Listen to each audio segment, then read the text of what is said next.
everyone! Welcome sa aking video. Ang nakikita niyo po dito ay ang Corpse Bride stationery set. Kung kayo po ay nakapanood na ng Corpse Bride at nagustuhan niyo yung movie, bagay na bagay po ito sa inyo. So, ito po ang Corpse Bride stationery set. Meron po tayong notebook, may ballpen, may notepad, at may magnetic bookmarks. So, yung mga larawan or yung mga pictures and illustrations po na nakikita nyo dito, ay original ko pong drawing. Ginawa ko po siya. Ito po yung ating notebook. Ito po si Emily. Siya po yung Corpse Bride. At sa likod naman po ay ang Corpse Bride inspired na floral design. Yan. Laminated po siya, waterproof. And sa first page po, nandyan yung vow ni Victor. Victor's vow. With this hand, I will lift your sorrows.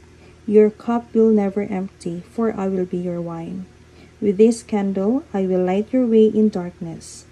With this ring, I ask you to be mine. Kung napanood mo na yung Corpse Bride, alam nyo to. And, eto po. Ito pong notebook na to ay may 60 pages na may 80 GSM na kapal ng papel. Kaya makapal po siya. At sa lahat ng pages po, nandyan yung illustration or larawan ni Emily, yung Corpse Bride. Ayan. Next po, meron din tayo ditong notepad.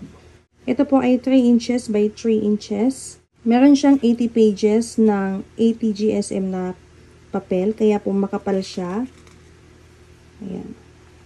Nandyan yung picture ni Emily.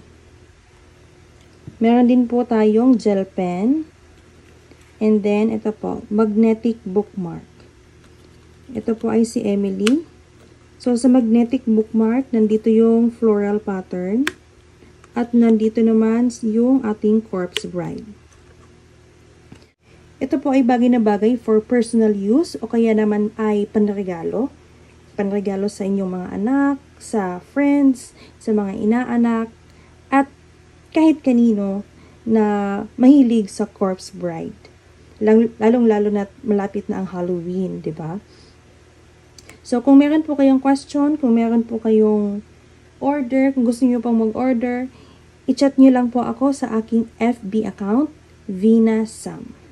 Thank you so much po sa panonood. Bye-bye!